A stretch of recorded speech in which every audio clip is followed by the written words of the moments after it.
Nō reira, ko ia rā e rongo, whakairi ake ki runga ki a Tina. Hui e, tārai ki e.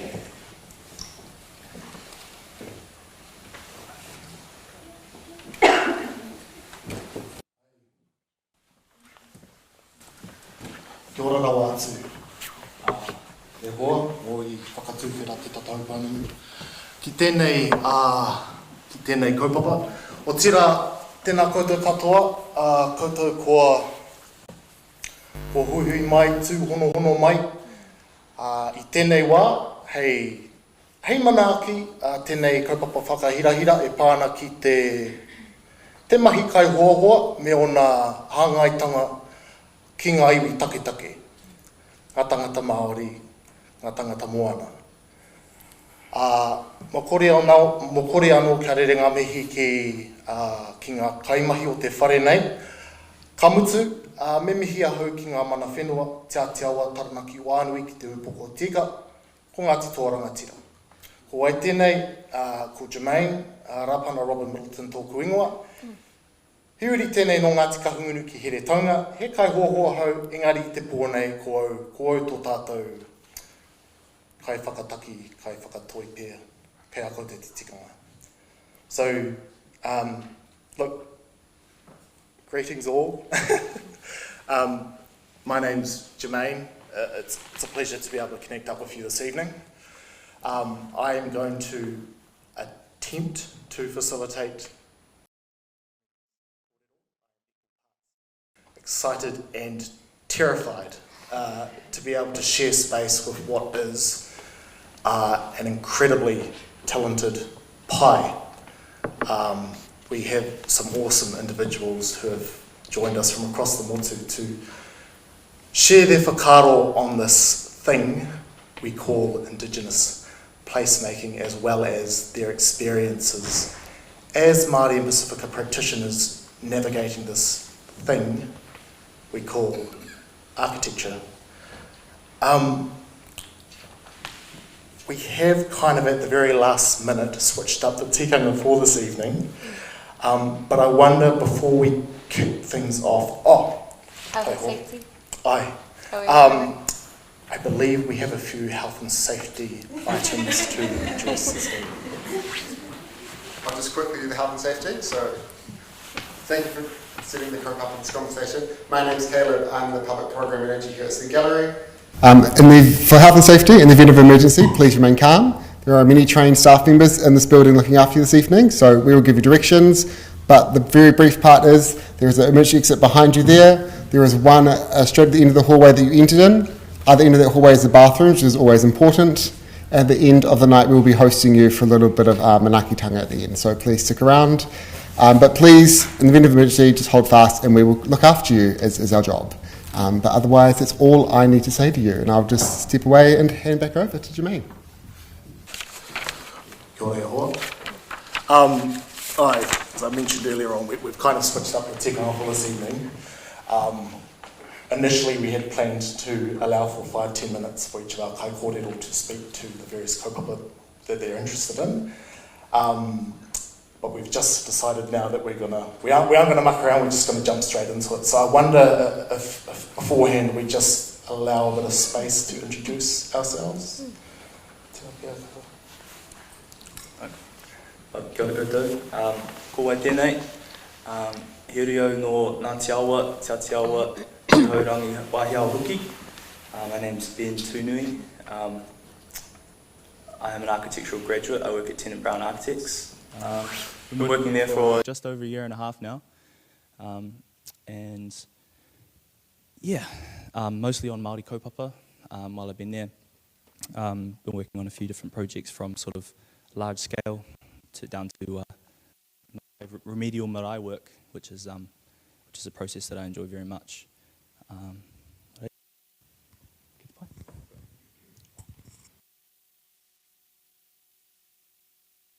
Ia mani malu wau whie potu le nei awhi.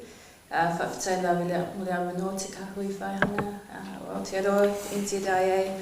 Talo for Lover, my name is Karenia Wheonati. I'm an architect from design group Stapleton Elliott. also wear another hat of cultural design advisor, and hopefully the scope of that will come through in today's talanoa.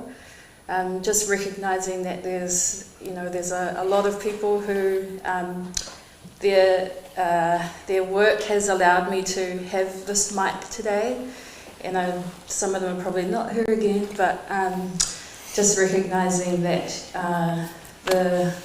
the kaupapa that I'll share on or speak on today is from a tangata moana or a Pasifika lens, and I hope it does justice for our small but mighty community out there. O tēnā koutou katoa, ko Jay kakatoku ingoa, he rea hau no ngā puhi, a katai au te whakapapa ki te nuinga o ngā hapu ki Whangarei. Engari, no te whakatōhia no te aroa huki, ki tā o tōku pāpā no hōrana mātou. Ko ai te rangatira, kai ārahi pia o tētahi Pākehī Whaihanga, ko mata ko he Whaihanga me tōpu pā te ingoa o te Pākehī, kei Whangarei. E nai nei tērā pia te kaimahi ro te Pākehī, i whakatū au i tērā Pākehī te tau 2028. Hua hau, engari ko tīmata ētahi o mātou kaupapa ki te hanga. I tēnei tau, i waiho au i taku mahi i te nuinga, ki te haere ki te wānanga takiura, ki te aku i tō tātou reo rangatira. Kua mutu, e nai nei, i te rā horoi ko hipa, koira te wā o taku rā whakapōtaitanga. I tēnei rā, koina te wā tuatahi o taku hokinga mai ki taku mahi. Tino hi kakano ki te taimai ki konei, ki te kōrero kia koutou, kia tātou katoa, ko te tumanako ko tai au te whakaputa i etahi kōrero pai, etahi whakaaro pai. Ngā mihi nui kia koutou i tō koutou tainga mai.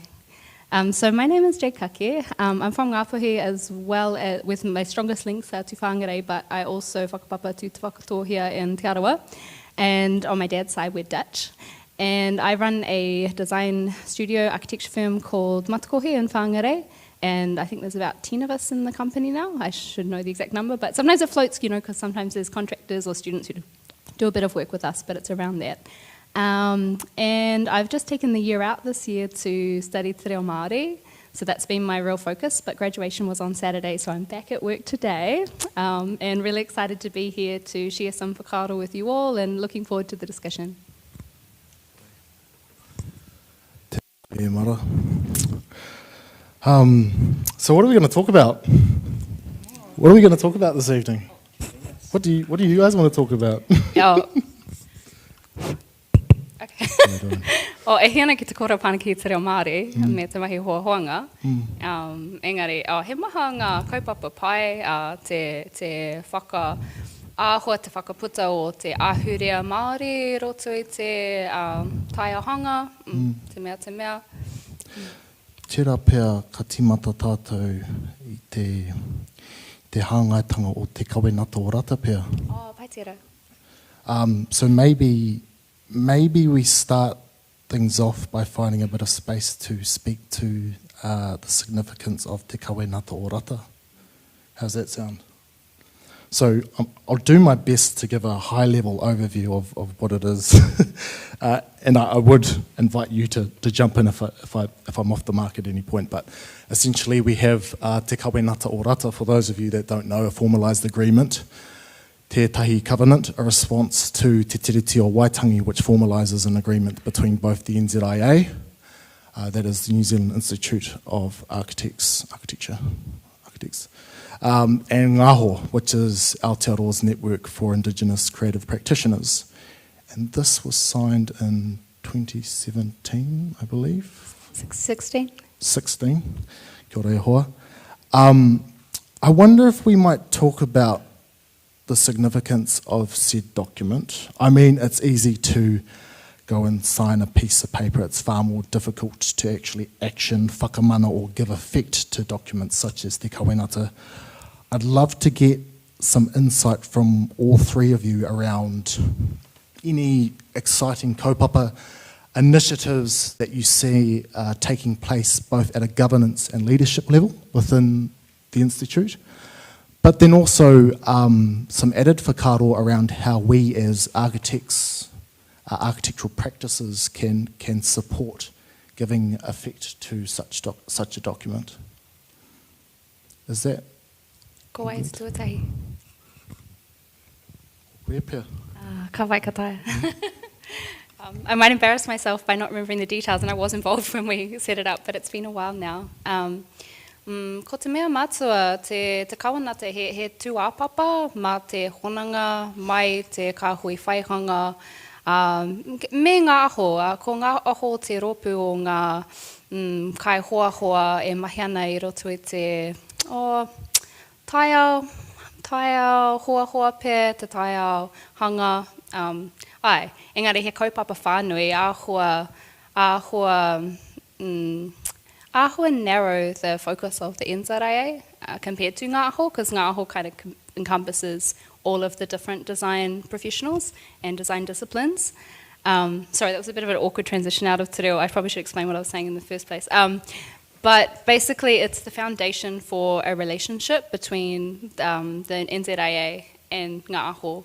And I think it pera ki te tiriti o Waitangi, so it's kind of like te tiriti o Waitangi in that it sets out the expectations of both partners for a relationship.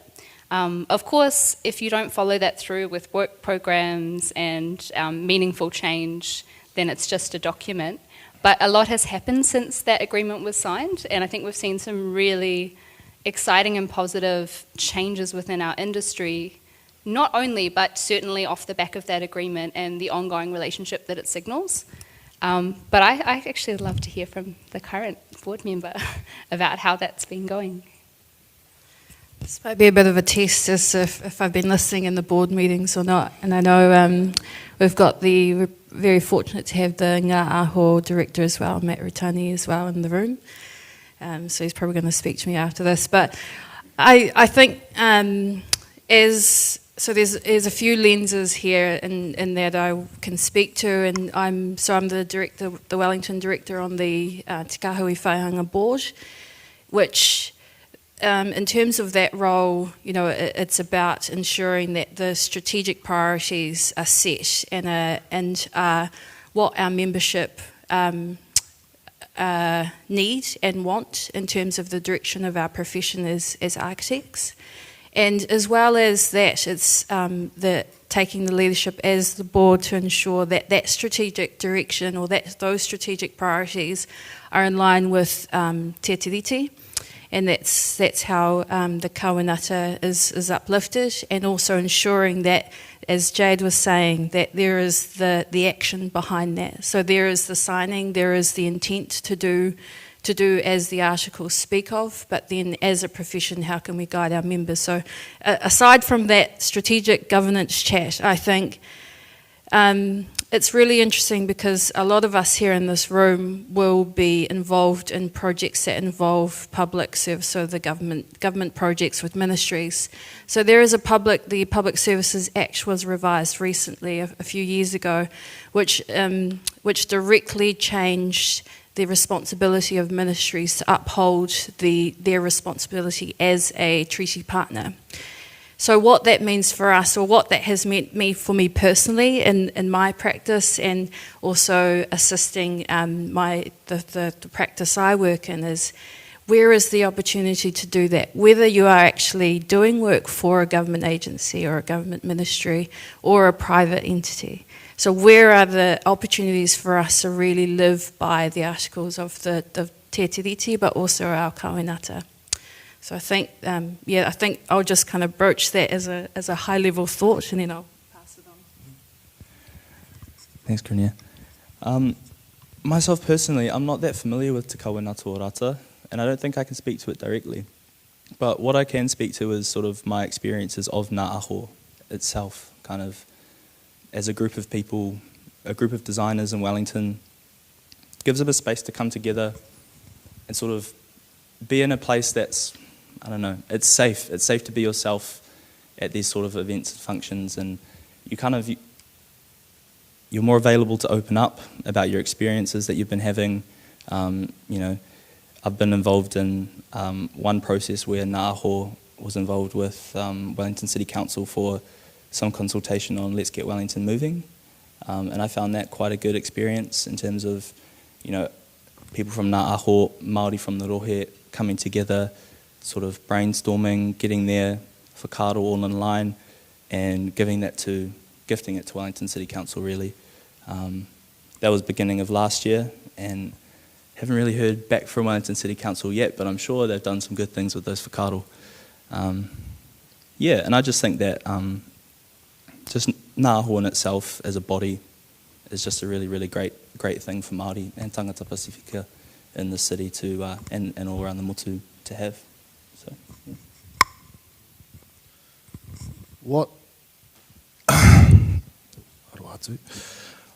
What really fascinates me about architects, but in particular indigenous architects, is the number of different hats we have to wear in this space. One day you're an architect, the other day you're a politician. And Karinia, you lightly touched on this ever-evolving space, the mahi that we get to do in particular with public government entities. Do you find much hand-holding is required in terms of supporting our client partners from government agencies in establishing authentic, meaningful partnerships with tangata whenua?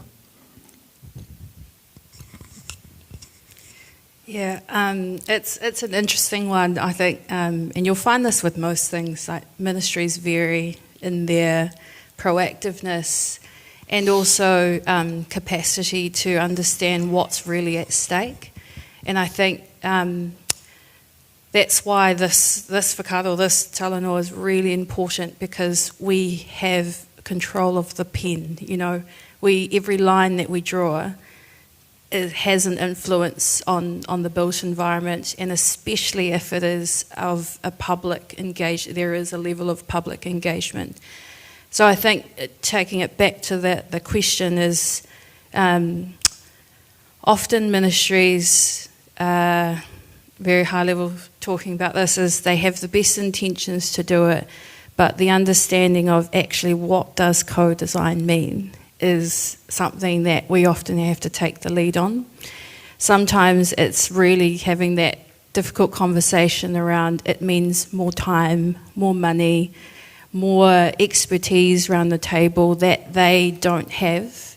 And it is a bit of a vulnerability around that, is, you know, helping them to understand that it's turning the capital A on its head and actually saying that as an architect, this is not my building, this is about I merely exist to create or to make this vision into the reality. That vision is of, you know, of our the community, the indigenous group, tangata whenua, or whoever mana whenua that you're working with. So, yeah, absolutely, there is an element of hand-holding, but and whether they listen is another. But always go back to the Public Services Act in terms of they have an obligation to meet their treaty responsibilities. Ai. E tautoko anō e rā whakaaro. Wai hoki, e tahi wā e hiahiana rātou ki ko te tikanga e hiahiana rātou ki te panoni i ngā hātepe ki etahi atu hātepe pai ake. Engari, e te nuinga te wā, kāore e tahi tangata e tino hiahiana ki te panoni. So like they might say sometimes that they really want to change, but change is quite difficult. And so I've often heard that, you know, because sometimes they get us, or some, I'm not going to name specific names, but sometimes certain government departments get us involved in projects because they really say they want to try a very different process. But when it comes down to the reality of it, it's quite difficult to change. And some people might be really on board and willing to go where the process takes them, and other people are wanting to default back to their business as usual. And it's a real tension. I was in a meeting for an unnamed project last week, And we got just really very conflicting feedback from different members of the client group, which was a government department. And some were like, yep, we're ready to go on this journey with you. And some were, oh, okay, but we don't normally do it like that. And actually what we really need to do is this. And sometimes that was in, the complete opposite of that, what that aspirational process might take us to. And that's a real tension. Somewhat ham sandwiched, yeah? Yeah, and I'm not really willing to compromise on the integrity of the process, but you need to take people on a journey. So, I mean, it's not enough to say, well, no, you've signed up to this radical process, you've got to see it through. You kind of, but it's also not great to just go, okay, we'll just give you what you're expecting and move on with it. So you really have to be quite a good advocate and a champion for, good process, as well as really educating them on why we're going down this journey, what are the benefits that you're going to see, and really pointing out where the contradictions are. Because sometimes you might say, well, okay, the outcome you want is this, but the directive you're giving is this, and if we do this thing that you're directing, we will not get this outcome, and just making that really clear. So there is a lot of hand-holding, and I just think that unfortunately, I don't know if unfortunately is the right word, but it's necessary for where we're at currently. I think there's a lot of energy and enthusiasm about doing things in a culturally appropriate, relevant way. People are really very hot on co-design. It's in every RFP that you read. I still think change is hard, system change is hard, behavioural change is hard, people are people. And also I don't think, we have the representation necessarily at those decision-making levels of Māori, of Pasifika. And so largely the decision makers are older Pākehā men, sometimes Pākehā women. And that's not, and Toiwi as well, but often from Europe. And anyway, not to make a big comment on the demographics, but actually does make a difference, because even with all of the willingness in the world and people are really interested, they might just not understand where you're coming from. And that might be fine if it's one person, but if that's the majority of the people in the room. So they say they want this up to a point. And then they go, oh, actually, we're not sure we actually want that. Because it's uncertain and it's taking us in a direction we're not sure we wanted to go in, and would like to control it a bit more, or, anyway. There are a couple really good questions in there. Did you have any whakaaro to add to that, bro? Or?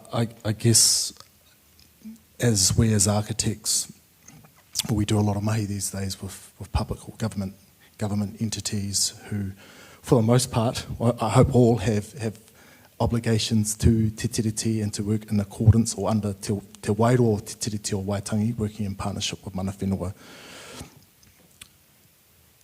From your experience, being at Tenant Brown now and the projects you get to engage with, working with client stakeholderships, do you find that much hand-holding's required and kind of taking them on that journey that Jade referred to earlier on? Yeah. So, as a Te Atiawa Uri, living and working in Te Whanganui-a-Tara, kind of been in some interesting situations, and it's definitely, which pōtai are you wearing, at what time, what hat have you got on. For example, there's one project that I'm working on at the moment, which is a pretty large infrastructural project, and I'm involved with e toru ngā iwi, so there's 3 iwi, 2 in Te Whanganui-a-Tara, Taranaki whānui and Ngāti Tō Rangatira, and then my other whanaunga over to Moana o Raukawa in Waitohi in Picton. And got whanaunga on both sides of the table. We're engaging in the design process. I'm in the room with aunties and my boss. It can get a little bit, it's an interesting, you don't know when to, what you should say. Should you express your real opinion on this thing? Should you not? And I still don't have the answer to that yet. So, no, but I found it a really, really great, really, really great working with my whanaunga. It just gives you another sense of, ownership's the wrong word, but a sense of, a nurturing of the project, kind of willing to go that extra mile to get the result.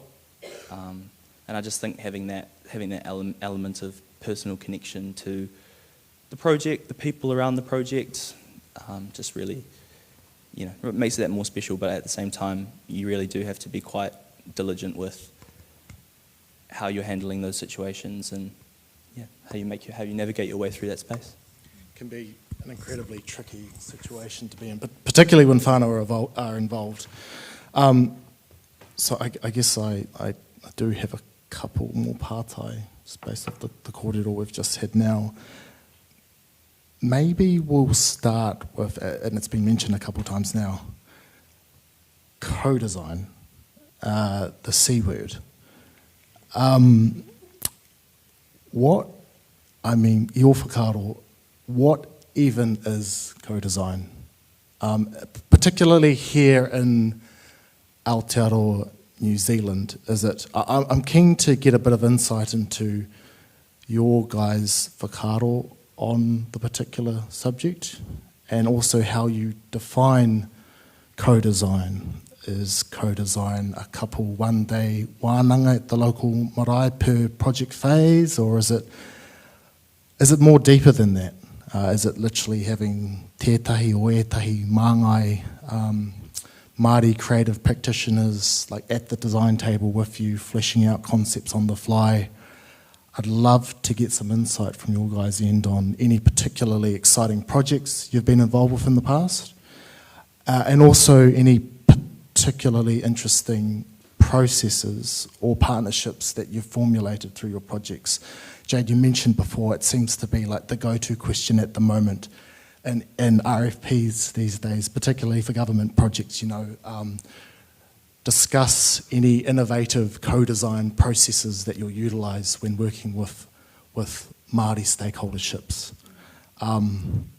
Maybe I'll pass the mic your way. Oh, you've got one on you.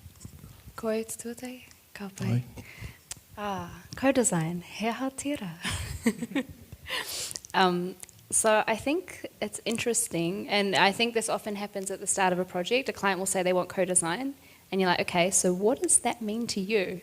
I think the response is really helpful. But from my perspective, there's many different levels kind of that come under full co-design.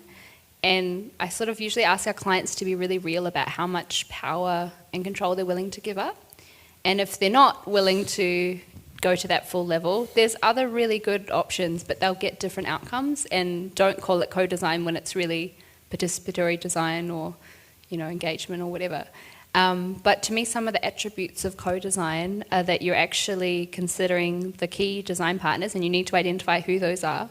You're considering them as equal partners in the process, which means equal power of decision making, which can be quite scary because actually that process could go off in a totally different. You might think this is the brief and the budget, and those things might not be what it might not even be the building you thought it was. Maybe there's no building, or you might have thought you're doing one building and you're doing a series of scattered other buildings, or it could go in a completely different direction if you're open to genuine co-design.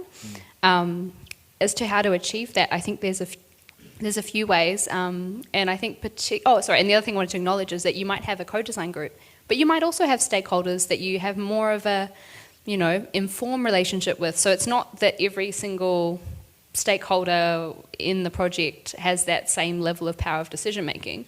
You could still just be doing consultation with other groups, but if you're committed to co-design, it's identifying who those partners are and how you're going to work together.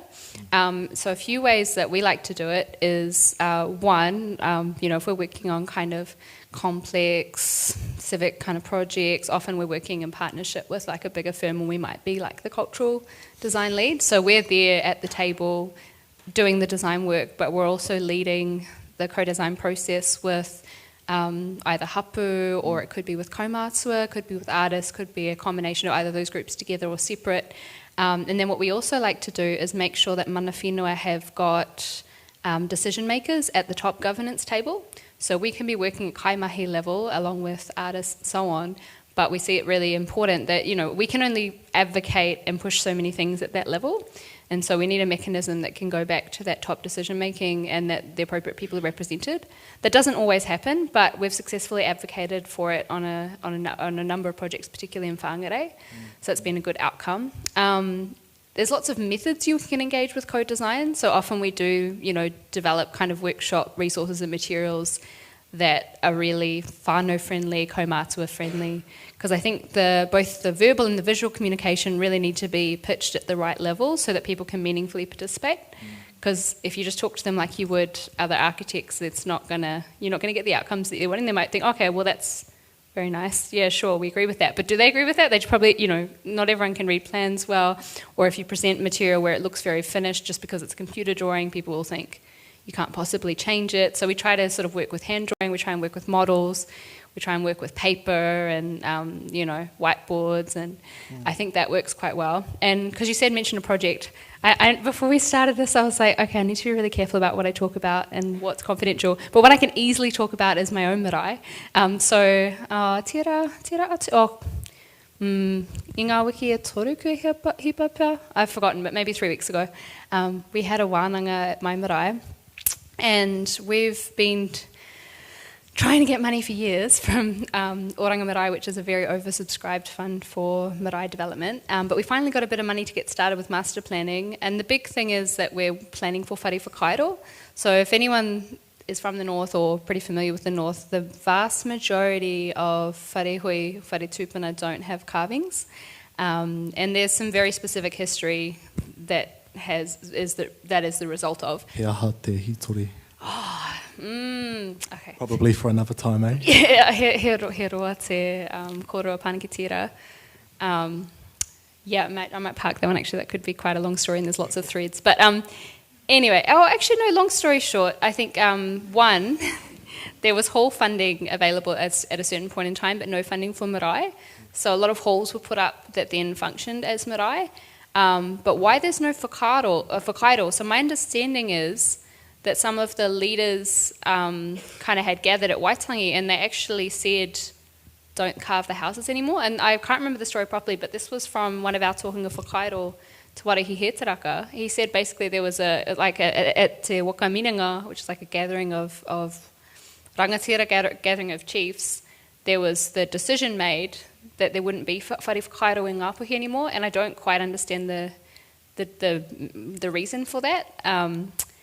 But of course later there was a revival, and some of our people were sent to learn those arts again, such as Matua Tuarahi, he was sent down to Te Puia to learn. So I should get my facts a bit more straight, but my understanding was that there was a decision made, and I don't know the reasons for that. So there's no whakairo. Our marae doesn't have whakairo. But we've got plans for whakairo at the moment, and so it was really critical to make sure that our buildings are fit for purpose, particularly our whare hui, if we're going to carve it up. Is it oriented correctly? Are the windows and doors in the right place? Is it made of appropriate durable materials? Because you don't want to kind of have a dilapidated building or a building that needs a lot of work or isn't going to see you in good stead, then have beautiful carvings attached to it, and then those carvings deteriorate, or you're not able to do that kōrero justice or those carvings justice because you've applied it to a poor building. So those discussions are ongoing. We are exploring whether we refurbish existing or start again, but this was our first proper master planning wānanga. Actually, I should have brought photos because that would have been cool, but so basically I'll just describe it. Use your imagination. So what we set up is we use these resources. First we did a bit of a poster exercise, and so we asked everyone, and there were all different generations represented. We had some kids and some kaumātua and people in between, and we asked them to kind of say, what are the things that you really like? What are your priorities for the marae? And they don't have to be physical things. The kids put PS5, that was really popular, basketball courts, papatakoro, anyway, got a lot of votes for PS5 from the 5 young boys that were there.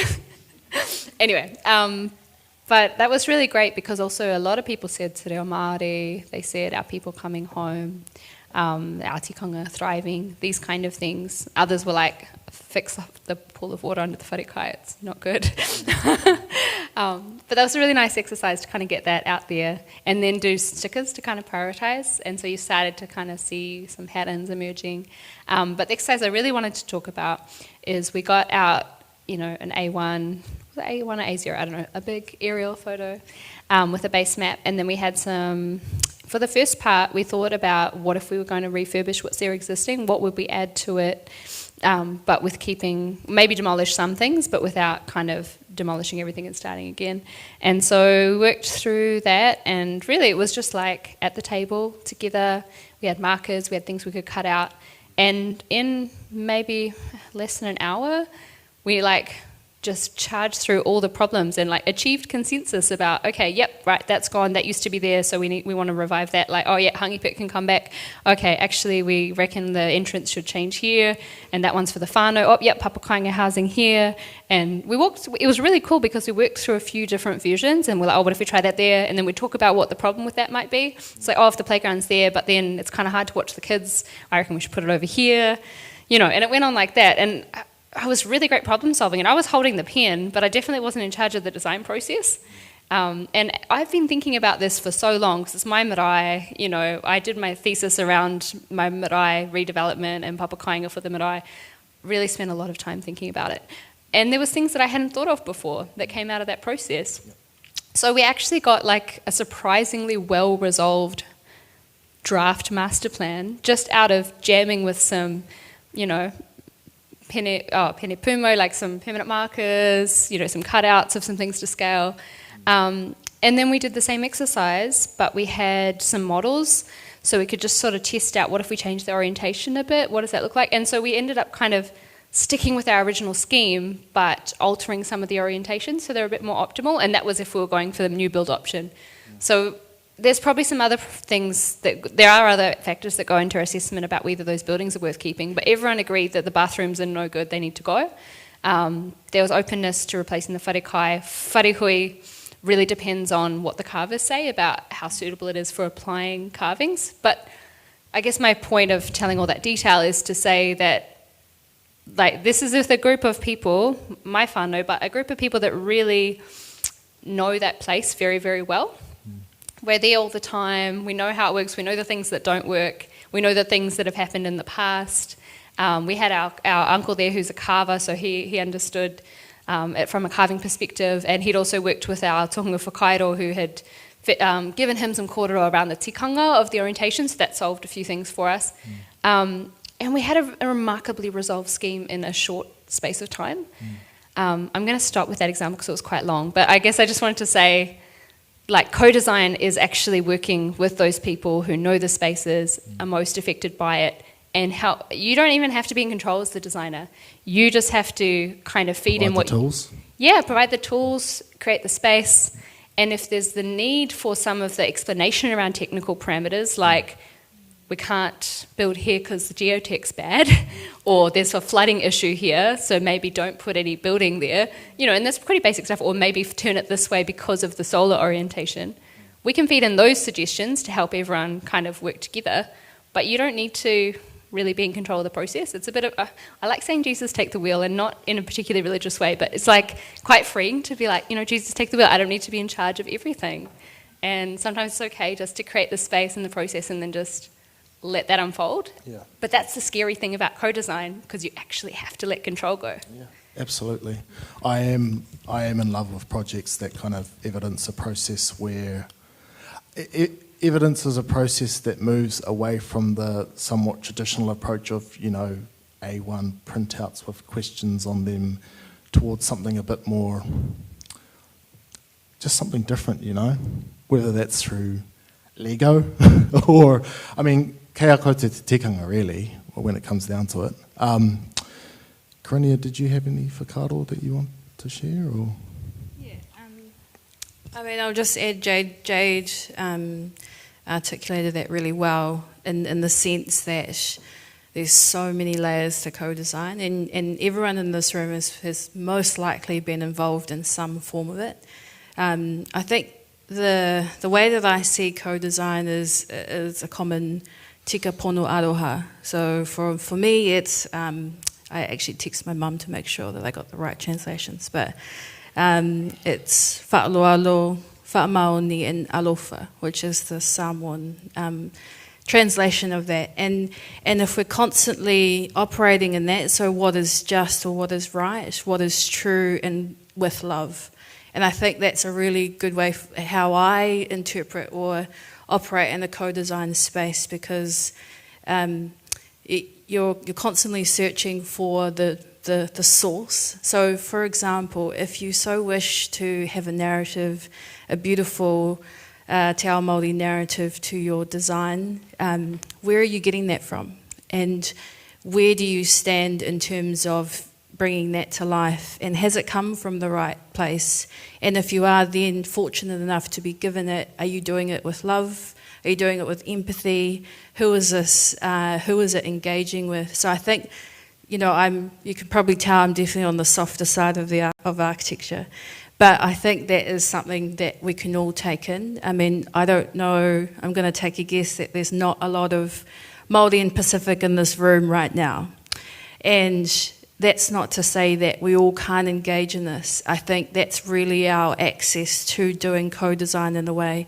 It'd be amazing if there were more Māori and Pasifika at the project lead stage or at the forefront of that.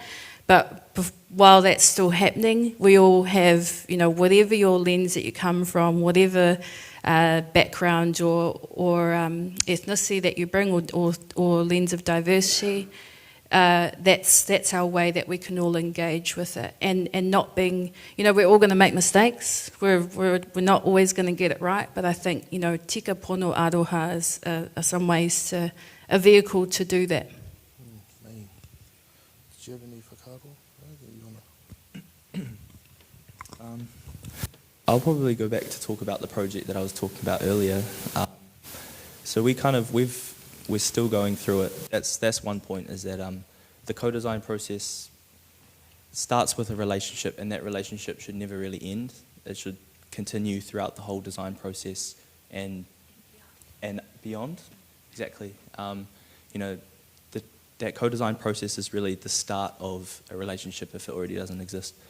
Working on this big project, and we're having, weekly or once every 2 weeks, we're trying to sit down and have design sessions with our 3 iwi, which is really, really interesting, working with, having 3 different māngai from 3 different iwi in one meeting at the same time, all kind of chucking ideas out there. And it was, I found it extremely interesting, and I think the wrong way to go about it is to prepare for a meeting like that, because it's always just going to go in the complete different direction from what you expect it to. So you go there with a blank book and you lay it down in front of them, and just let the ideas flow, because I've kind of observed that if you do come with an idea or where you think it should go, then it's not necessarily always going to go the best way. So you really need to come there with an open book and, listen, whakarongo. I'll let it tika pono aroha whakarongo. I'll leave it at that. Kia ora, bro. Any other whakaaro to add? I think it's good enough. Kapai. How are we doing for time? What's that, sorry? Yeah, I wonder if we open the floor up now.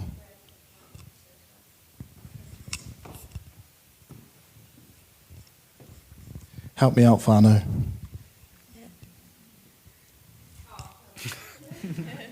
Kia ora. A pātai I have is around, I think we can understand the benefits of it, but I guess for our tauiwi practitioners, in a really broad sense, what are the fruits of them participating in something like this?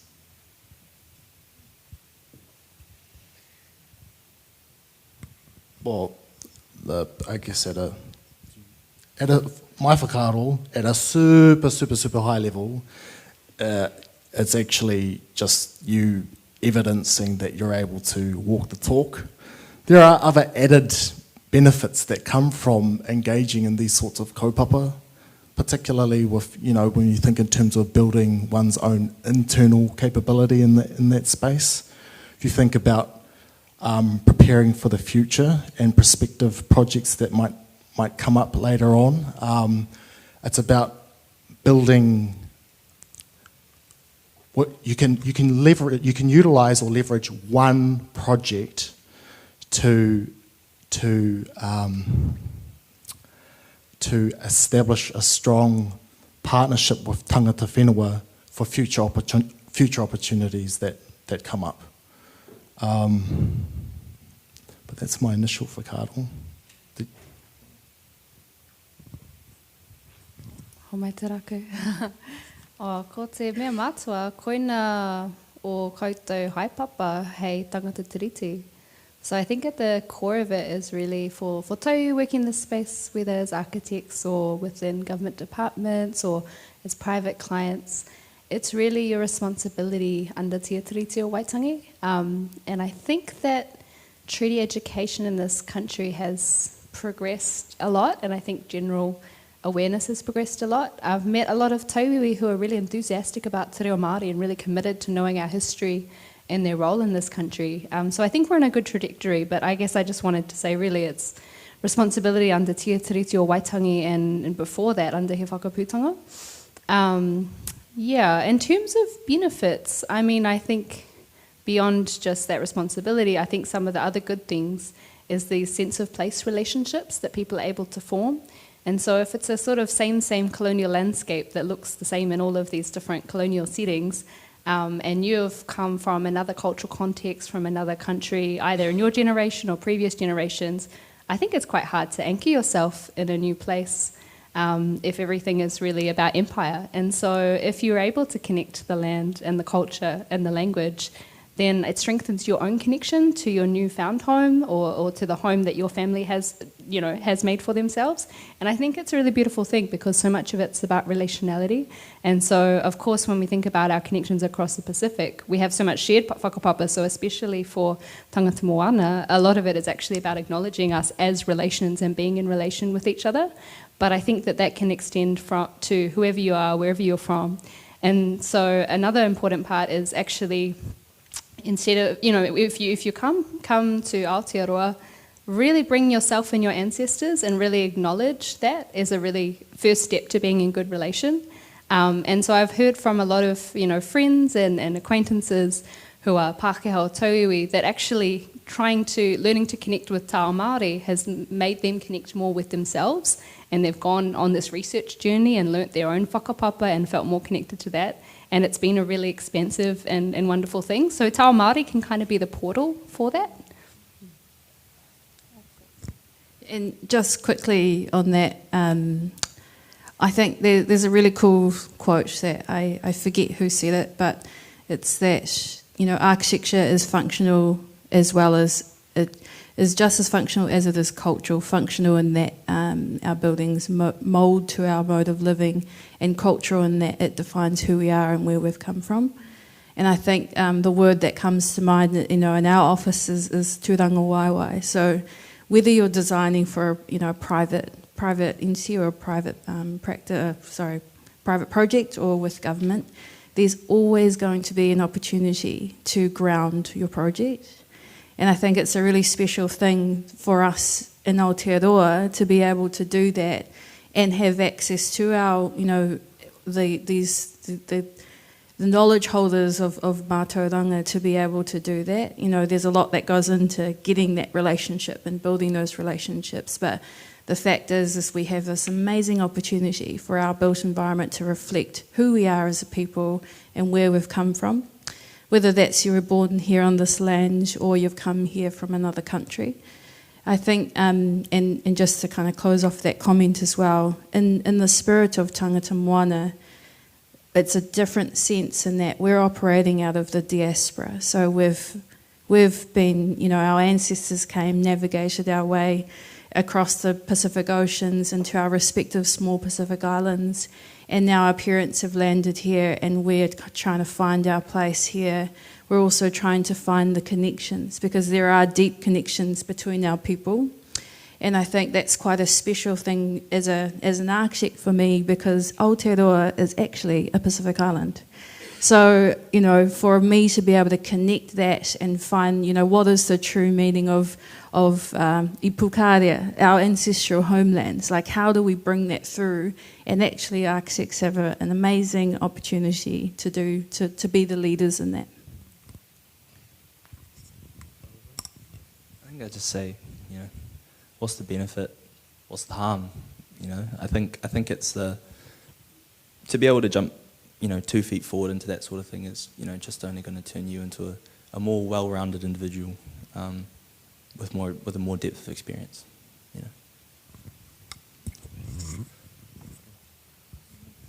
E tahi pātai anō.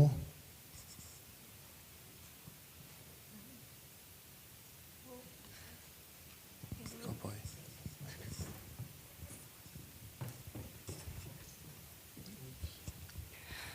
Nā mihi ki a koutou ngā kai kōrero, hi tino pai o whakaro, o kōrero ki a mātou i tēnei kaupapa. Kauri au he kai hoahoa, he roi a kē, engari ka hari au i tuku taku pātai. My pātai is about education. So,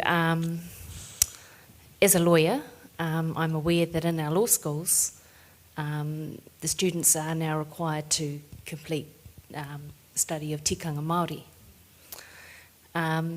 In the profession, judges are now required to be doing courses in tikanga Māori. What is the commitment or the obligation of the schools of architecture to ensure that the future graduates are properly prepared in this respect? Pai tērā. Ngā mihi nui e tō pātai. I te tuatahi, so we have some national competency standards that we adopt from Australia. But thanks to the work of our... the importance of these national competency standards is that they impact the minimum requirements for registration, initial and ongoing, as well as what the schools of architecture need to teach to be able to offer accredited courses. And so something really great that our Indigenous colleagues have been doing in Australia is that they've introduced new competencies around working with Indigenous communities and working with Indigenous cultural concepts. It's probably, maybe controversial, I'm just going to say it. NZRAB has some challenges as an organisation, but they're bound to kind of see this through. And so even just with the work that's been done in Australia, I think we'll see some good outcomes, but I'm hopeful that we can, as ngā aho, have a good working relationship with NZRAB so that we can see these competency standards appropriately contextualised for Aotearoa so that we're getting kind of the best out of this opportunity. Actually, that was it was a nice way of putting it. I was like, what am I going to say? I'm just going to throw the NZRAB under a bus. It wasn't too bad. Waihoki, e hiana ki te kōroa pānaki tētahi mahi hau.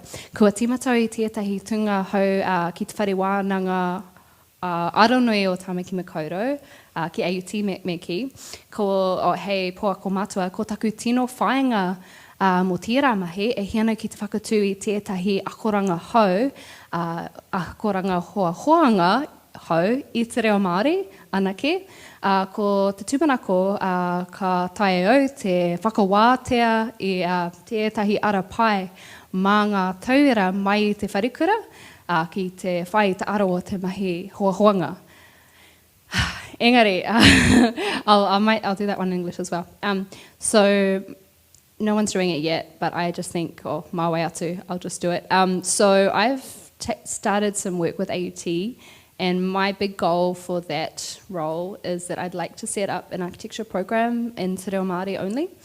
And it doesn't need to be a big cohort to start, but to be able to create a good pathway for those students from wharikura, from Māori immersion environments. And then further to that, you can work through that approach and content through the mainstream program, through a bilingual pathway. But I want to focus on those fluent Te Reo speakers in the first instance. Tētahi atu whainga, e hianu ki te tuhi tētahi papakupu o Te Reo Hoahoanga. I te wā harere ko hipa, i timatau ki te hanga i tētahi kuputaka o ngā kupu pāna ki te mahi hoahonga. E nai nei tera pia ono rau, maha. Engari, he maha ngā kupu, karekau he kupu whaimana, i te nuinga nāku ngā kupu i whakamāori. E hiana ki te mahi ki te taha o ngā kai whakamāori tūturu, kai whakamāori whaimana, me te taurewhiri ki te whakamana I e rā kupu. I want to write a dictionary. So I don't know what the other schools are doing. I think they're all doing different things, and I think others would be better equipped to talk to that. But I've got some really clear goals. Actually, no, one more thing I want to say is that I'm just I'm so excited by some of our students and graduates who've been through Māori immersion schooling, because I think they really have a different perspective and worldview and a lot of confidence in te ao Māori and their taha Māori and te reo Māori. And what I don't want is for them to come into architecture and then feel like they're being colonised by this program. Because I think to me that's really just wasting or inhibiting that amazing potential that they hold, because they've been nurtured in this amazing space all through their schooling. And I'm just so excited if we're able to make architecture fit for purpose, culturally appropriate, and teach it in a genuine kaupapa Māori way. I'm just so excited about the change they're going to be able to create in Aotearoa, in our built environment. I think those, like, I don't know why I'm thinking like this, because it's not like I'm that old, but I'm already thinking, actually, those of my generation, and most of us haven't grown up fluent te reo speakers, we've learnt later or whatever, you know, we're just trying to get good enough to be able to do this work, but our communities need us, so we just get out there. But I kind of see us as needing to nurture and create that space for the next generation that comes through, and they're going to continue to build on that and do some of that really revolutionary work. So that's why I'm trying to get into some education. So I'll take it as far as I can. At the moment, the university's been very supportive. So as long as they keep supporting me, I'm going to get this program up and running, and let's see where it takes us. Oh, and the last thing I want to say about that is actually something I was thinking about too, is only the master's needs to be accredited. So that's where you really cover those core competencies. And I thought that actually the undergrad could be really focused on tikanga Māori. It could be focused on the kind of things that our tōhunga whakairo learn, because there's some very deep and essential mātauranga that's kind of embedded in mahi whakairo, embedded in mahi rāranga, embedded in karakia. There's so many karakia to do with the erection of a whare and everything that goes along with that. And so much deep knowledge embedded in different patterns, and there's a whakapapa behind each of those. And I think kind of building that knowledge in the first instance would be really valuable, and then you can kind of build on. They're going to need to learn that Western stuff, but my hope is that if you whakamāori te katoa, ka huri e te tirohanga o te ahumahi hoahoanga, like the perspective of the industry will change even just through translating the Pākehā stuff. And if you do that really good foundation with, you know, mātauranga Māori, tikanga Māori, then you're better equipped to progress to that. Anyway, these are just some initial thoughts. I'm going to pass it on to someone else.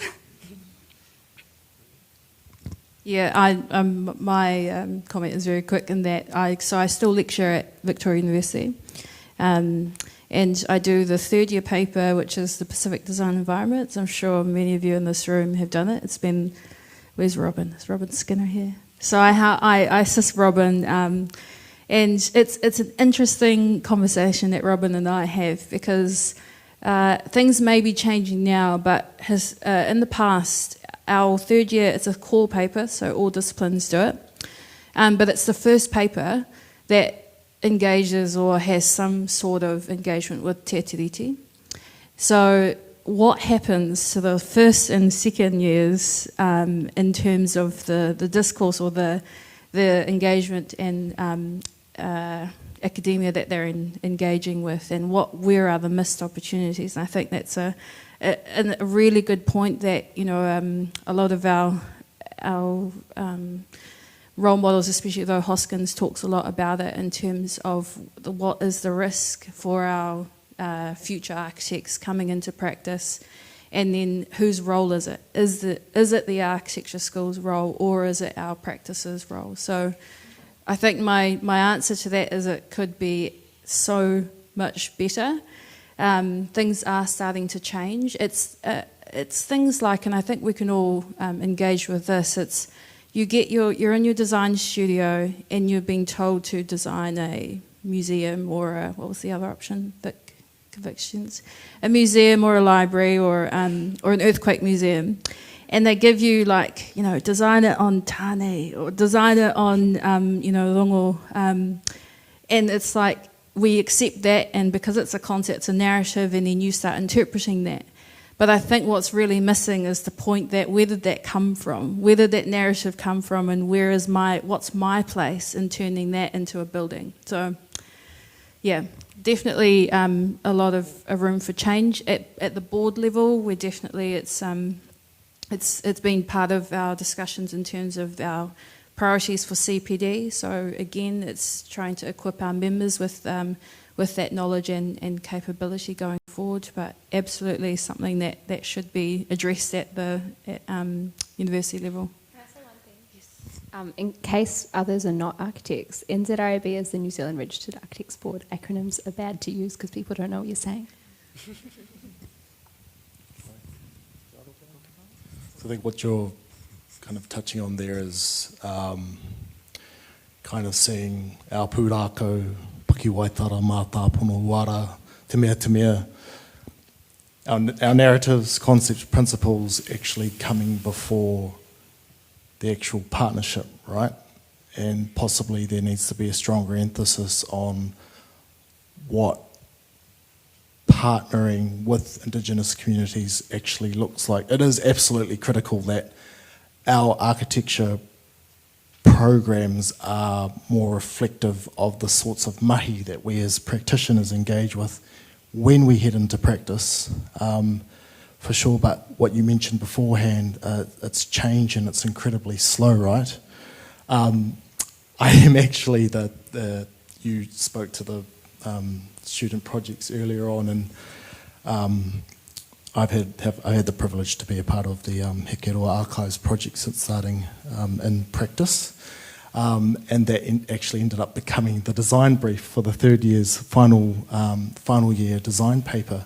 And what really struck me actually was the emphasis that was placed on kaupapa Māori, on whakaaro Māori, but it's that really tricky scenario where there are a number of different layers, a number of different criteria that students are trying to achieve, one of them being the integration of whakaaro Māori, but we still tend to see a lack of focus in the areas of authentic and meaningful and true partnership with Māori. But yeah, that's my whakaaro on the matter. I think it is exciting though to see our learning institutions, particularly in architecture, very slowly evolve. And I think it's important because we need to find opportunities not just for Māori or prospective Māori creative practitioners, but also our wider whānau, and I'm talking about tauiwi, to gain exposure in that area, because the reality is, at least from what I'm observing at the moment, is it isn't just Māori that are having to step up in this space and working with tangata whenua. But whenua tāku. Yeah, so throughout my whole sort of architecture schooling, there wasn't any kaupapa Māori being taught. It wasn't being pushed upon any projects, not that I can remember anyway, particularly. So every project that I did, I sort of turned it into my own Māori project, pretty much. I gave it my own kaupapa and kind of pushed it in whatever way I could towards, the kaupapa Māori thing. And sort of towards the end of my schooling, when I was in my last year actually completing my thesis, I saw that Rebecca Kittle was running a paper for second year architecture students. It was doing a master plan for Taputeranga Marae, I believe, and it was taking a lot of ideas from or alongside ARCO, which are up in Whaihanga, Kaikohe. Yeah, and sort of getting into those processes that ARCO were doing, and from a very early childhood level, sort of what does that childhood co-design level look like? And I thought that was a really, really good way to be introducing a lot of tauiwi into that sort of Māori kaupapa. It's all very values based. And it's all, it's all very entry-level stuff that everybody can understand. Everyone can understand the value. So yeah, I've seen it start there, and it's cool to see that it's starting to progress in other areas too, through the other years. But when, even when it came to me doing my thesis, I did my thesis on a Māori topic, on tikanga Māori, and I didn't get a Māori supervisor. I could just imagine, I could just like picture my thesis proposal getting hot potatoed around the class, around the office. Like, no, this isn't hot. I don't want this one. So I don't know. It didn't heed me at all. Shout outs to my supervisor, Chris. He's the man. But yeah, I just think that it's great to see that stuff starting to come up now, because yeah, sort of just had to be a bit of a self-starter myself to get onto that sort of kaupapa if I wanted to. Ben's being super humble right now, but he actually took out the top award for the National Student Design Awards 2 years ago. So,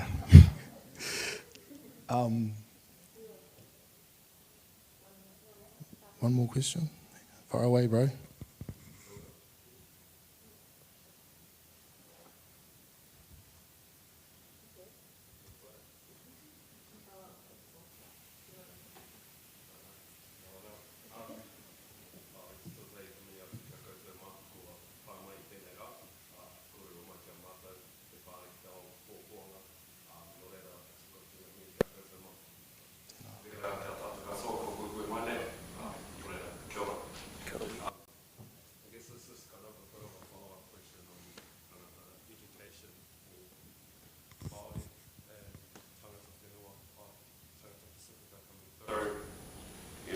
We find ourselves often as architectural graduates coming through that we're stepping up and having to wear these multiple hats in a situation as a first year in practice, or even as a second year in practice. And sometimes we're not necessarily compensated for that. And it's not necessarily pointing the finger at wanting more, but is there more that the practice themselves can do to support us coming through in that space? Remuneration for young Māori grads. I've read this really interesting article recently that featured Stephen McDougall from Studio Pacific, where he talks about this idea of Māori grads, young Māori grads entering into usually large scale practices, having to grow up early. And what I think he means by that is, I'm experiencing a number of fresh Māori grads entering into these practices and becoming the unofficial cultural design lead, for lack of a better term, for their entire practice. I'll also add that a number of these graduates don't necessarily come from backgrounds where they were immersed i te reo me ngā tikanga. So I'm really happy that you asked this question. When we think about the sorts of responsibilities, tasks that we're often asked to support, whether that be through the translation of kupu Māori, karakia, waiata, being the Māori face in all of your company's RFPs, te mea. There needs to be a serious, and it's really good you brought that up, bro, a serious discussion around remuneration. If you're a young Māori grad entering into a practice, fulfilling all your traditional architectural responsibilities, but you've also got this other added level of pressure sometimes, actually, that you're having to address or take on as a Māori practitioner. And me pono hau, I can't answer or respond to that question in complete confidence, because I don't think there's a lot of transparency, particularly for not just Māori grads, but I'd say any grad that enters into a space and finds themselves being the tikanga guy or the Māori cultural design guy. But yeah, do you have any whakaaro to share? Yeah, just leave, bro. No, jokes. No, I'm sad my boss is here. We do well, eh, Mike? No, honestly, I think you really do have to take, I think having been in a not kind of similar situations is that you have to look in and be like, if my practice isn't valuing what I'm bringing to the table, and it's not necessarily, because I think a lot of us that come from this indigenous culture, we can't turn it on and off. We come to work, and what we are often asked to put on the table is just who we are. We can't turn it off. And I think, if it gets to a stage where you are starting to be on these RFPs, you're starting to kind of speak for, you're doing the karakia, you're standing up to do the mihi at the start of things, is that, having a real honest conversation around, or just with yourself around, is this, does this practice value these things that I'm bringing? And if not, have a conversation first, don't just leave, but have that conversation, because I think that's what we have to, as a profession, start taking on, if you are leading practices, that the world has changed and you need to be on this waka, otherwise you're just going to miss out. And you're going to miss out on some amazing grads, to be honest. Yeah. Oh. E rua ngā whakaaro, o ngā mihi e tō pātai, e rua ngā whakaaro i te tuatahi me whakawhanake tātou katoa i ngā Pākehi hoahoanga Māori i te tuarua, me piki ake ngā kaimahi Māori, ngā kai hoahoa whare Māori ki te taumata teitei. So I really think, one, we need to grow Māori practices, and there's not many, and secondly, we need to have more of our practitioners ascending to the highest level in these mainstream practices. Myself, I don't really feel comfortable sending students or graduates to firms where they don't have Māori staff, at least at a principal level. We're really fortunate now, and I know that one person at each place isn't the be-all and end-all, but when we look to JASMAX, these are my peers, Elizabeth's at principal level now, look at Warren Amani, Whare's at principal level, look at Monk Mackenzie, Raukura's at principal level. Not all firms can say that, and so I feel a lot more comfortable and a lot safer recommending to grads and students to go to these places if I know there's someone at the highest level that can look after them. And I know it's a lot to put on one person at a senior level, but it really makes a hell of a difference having our Māori practitioners at that principal level. So I think we need more Māori firms, and we need more Māori in those highest positions at these firms that I consider mainstream firms, but maybe they won't be forever.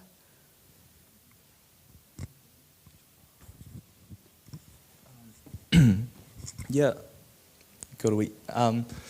Personally, the reason why I chose to go work at Tenant Brown as a tari was because I really respected the design of that place, and their ability to design buildings for Māori that I thought were really, really beautiful and really spoke to those places. Even though there is a pretty limited amount of Māori in that firm, I kind of chose to position myself there so that I would, in a way, have that exposure early on, because I don't think it's, I think it's something that's really, really good to be able to get into those positions. Even if you're just a young grad, I'm still only a year and a half, 2 years out of university, but to be sitting in those rooms, even though you're not kōrero all the time, you're just a sponge, you're just soaking it all up, saving it up for a later date, and just to be able to really, just soak it up. Yeah, in terms of the other stuff, on the cultural side, on the day-to-day sort of stuff at mahi, whether you be saying the karakia or saying other things, we've also got a group of people in our office who are also learning te reo Māori, tauiwi people. So we can spread that load out, which I think is great, and just to not be the one who's always pinned down with having to do that thing, but you can choose to say, oh no, you can do the karakia today. So, yeah. Yeah. What a confronting question to end things on. Do we have space for... No, that's us. Ka matua I tēnā. O pai ana. Look, thanks again, everyone, for joining us this evening. Yeah, it's been an absolute pleasure to share space with you all. And then just one final wehe. E pēki mihi ki tō tātou pai I tēnei pō. So just recognising our kai kōrero that have shared space with us. Tonight, certainly a lot of teachings to take away from this kōrero. So we'll look to wrap things up now, but I'll get the bro Ben here to wrap us up with karakia.